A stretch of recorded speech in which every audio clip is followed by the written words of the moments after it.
तोर सुरता थे वो गोरी, तोर सुरता थे ना,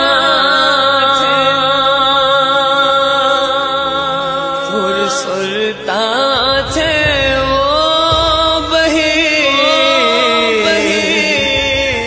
तोर सुरता थे ना।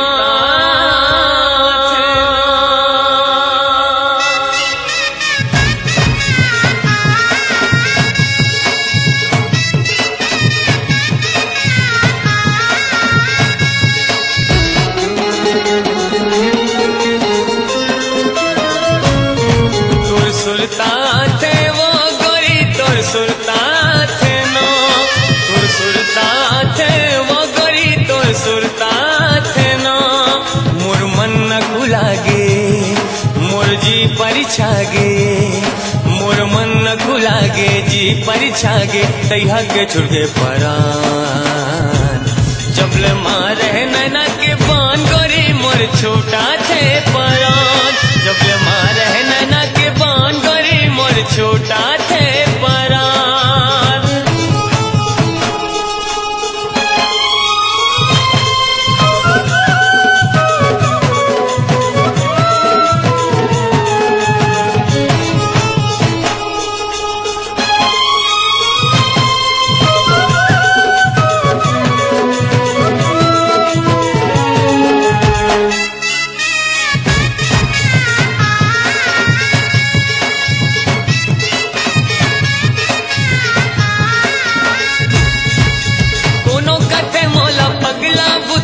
कोनो कथे दीवाना वो काकर मानो दिला मैं हर मानो, ये गोरी थी बताना वो।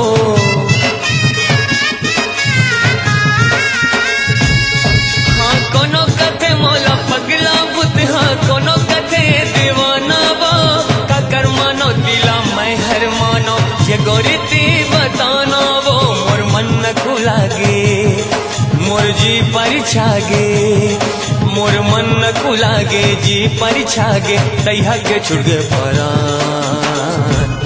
जबले मारे नैना के बान गोरी, मोर छोटा थे परान। जबले मारे नैना के बान गोरी, मोर छोटा थे परान।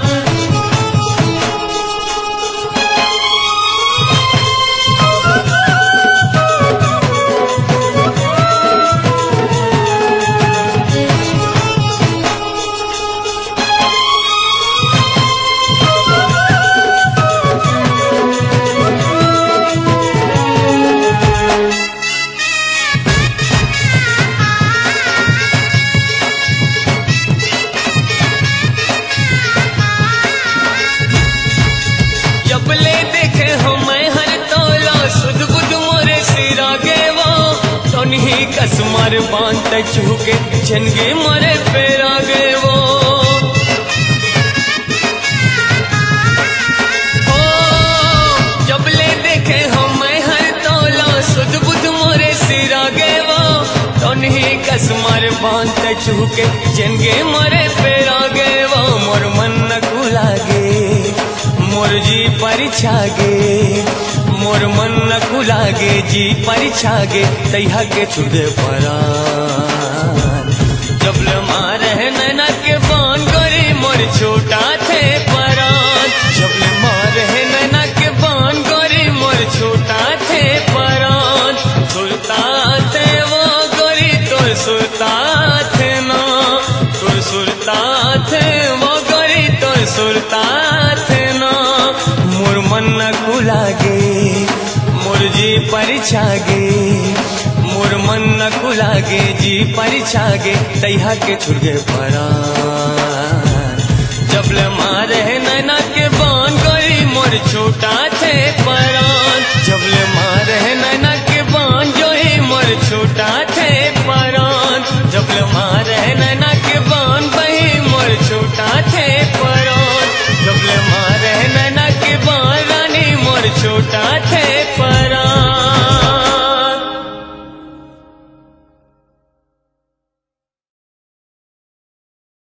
तोर सुरता थे वो गोरी, तोर